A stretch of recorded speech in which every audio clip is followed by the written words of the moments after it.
আসসালামু আলাইকুম। প্রিয় দর্শক, জাতীয় সংসদের অধিবেশনগুলোতে ইদানিং যদি আপনারা খেয়াল করেন, দেখবেন একটা গুরুত্বপূর্ণ বিষয় যেটা নিয়ে সবাই বেশিরভাগ সময় আলোচনা করে থাকেন, সেটা হলো গণভোট, সেটা হলো সংবিধান সংস্কার পরিষদ, সেটা হলো যে কিভাবে জুলাই সনদ বাস্তবায়ন হবে।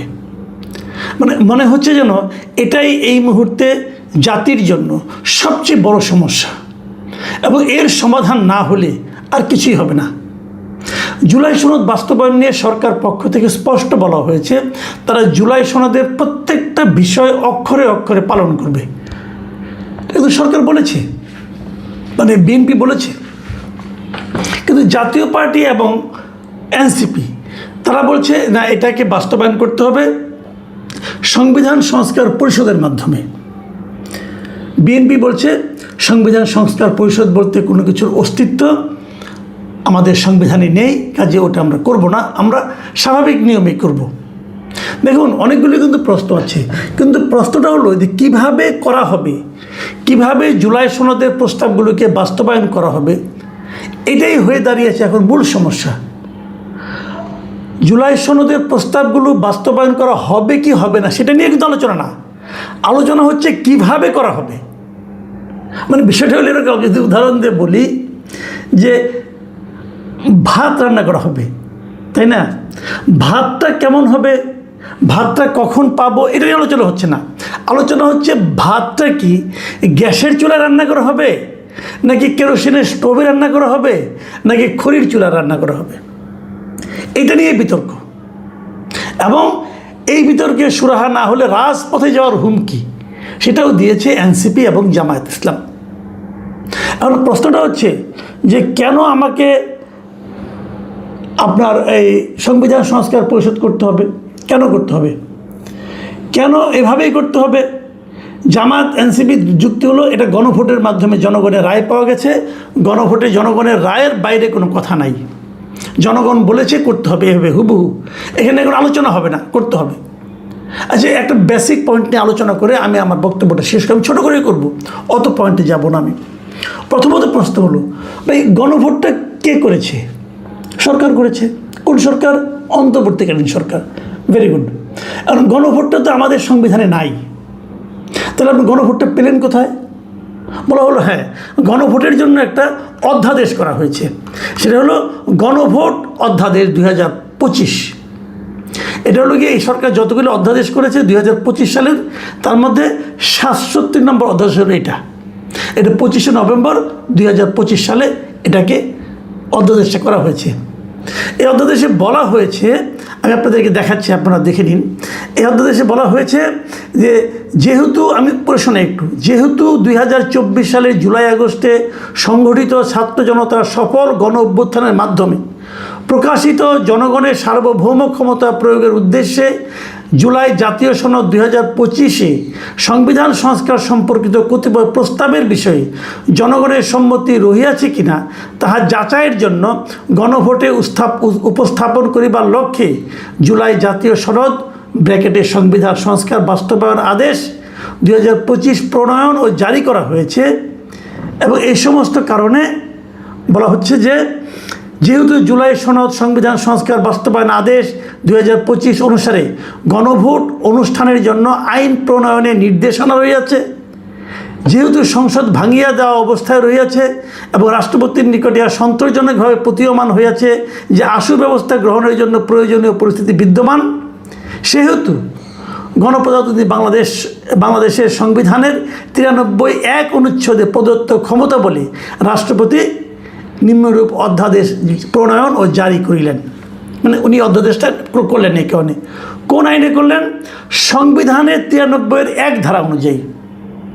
আচ্ছা, সংবিধানের 93(1) ধারা অনুযায়ী গণ অভ্যুত্থান বিষয়ক একটা উনি অধ্যাদেশ জারি করলেন। উনি কি পারেন অধ্যাদেশটা জারি করতে?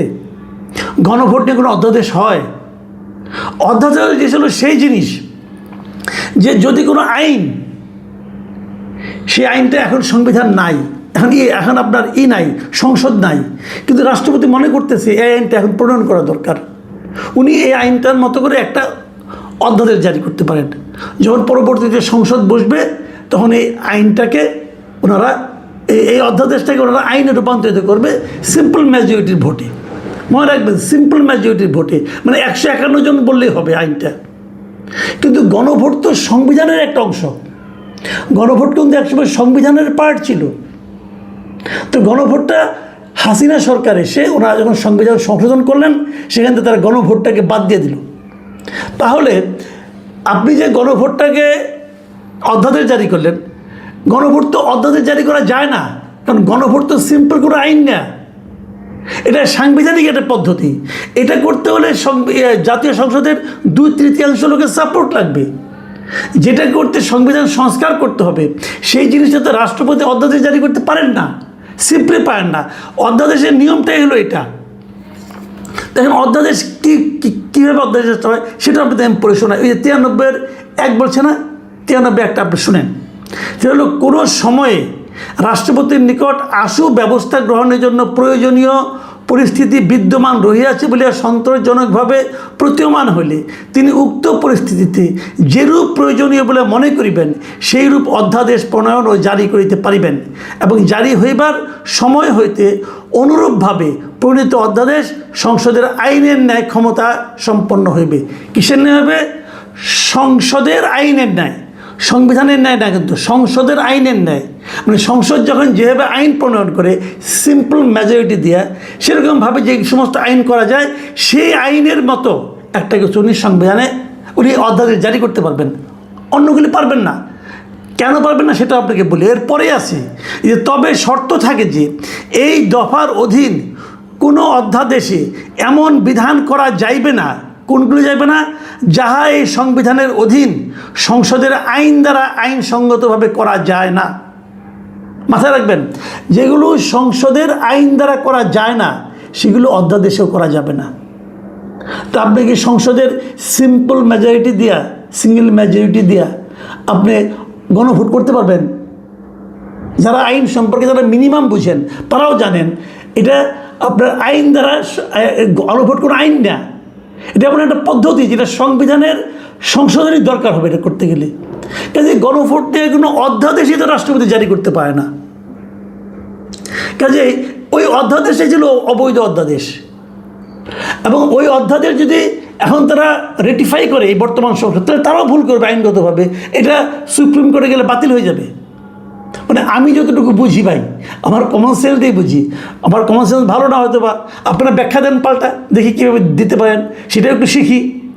কাজে আলটিমেটলি কথা হলো কি, যে আপনারা যে গণভোটটা করেছেন, গণভোটের যে রায় নিয়ে এখন তো চিল্লাচিল্লি করছেন, হাউকাউ করছেন, এটা টোটালি একটা অবৈধ কাজ ছিল। এখন বলবেন যে অবৈধ একটা বিষয়, এটা নিয়ে তাহলে ভোট হয়ে গেলো কেন? ডক্টর ইউনূস গাড়ি জোরে করছে, আলী রিয়াজ এবং ডক্টর ইউনূস দুজনে মিলে এই উদ্ভট জিনিসটা জনগণের উপর চাপাই দিছে। এবং শুরু থেকে যখন গণভোট তারা করে, শুরু থেকে আমি বলে আসছি এটা একটা অবৈধ কাজ, টোটালি একটা অবৈধ কাজ। আলী রিয়াজ এবং ডক্টর ইউনূস গং এরা জোর করে এই জাতির উপর চাপিয়ে দিয়েছে, এবং সেখানে করতে যেয়ে কোটি কোটি হাজার কোটি টাকা তারা অপব্যয় করেছে, অপচয় করেছে।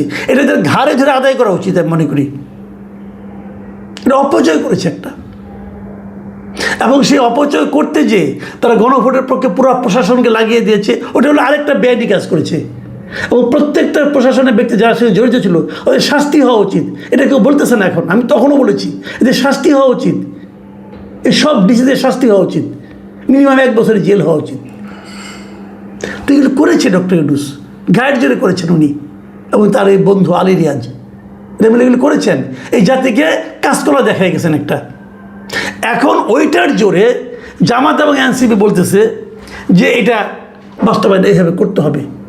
ভাই, যার আলোকে আপনি গণভোট করছেন ওইটাই তো অবৈধ ছিল, তো এত জোরে জোরে কথা।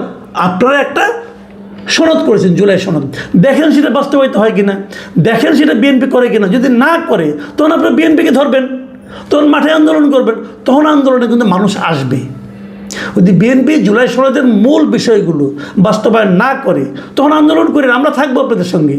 কিন্তু এভাবে হয় না ভাই, এই আবদার করলেন, কান্নাকাটি করলেন, হুমকি ধামকি দিলেন, রাজপথের ভয় দেখালেন, ভাই এতে কিছু হবে না। এবং এটা একটা অবৈধ কাজের জন্য আপনারা করছেন। যাই হোক, এটা শেষ পর্যন্ত কোথায় গড়ায় জানি না, কিন্তু আমি অনুরোধ করব যে এই সমস্ত আলোচনা নিয়ে সংসদ গরম করা, সংসদের সময় নষ্ট করাটা এ ঠিক হবে না। বরঞ্চ আপনারা জ্বালানি তেল নিয়ে ভাবেন, দ্রব্যমূল্য নিয়ে ভাবেন, মানুষের গরিবী নিয়ে ভাবেন। এটা হলো জরুরি কাজ। আপনাদেরকে সংসদে পাঠানো হয়েছে এই কারণে, ওই আপনাদের জেদ, অভিমান, মান অভিমান, সেগুলির কারণে নয়।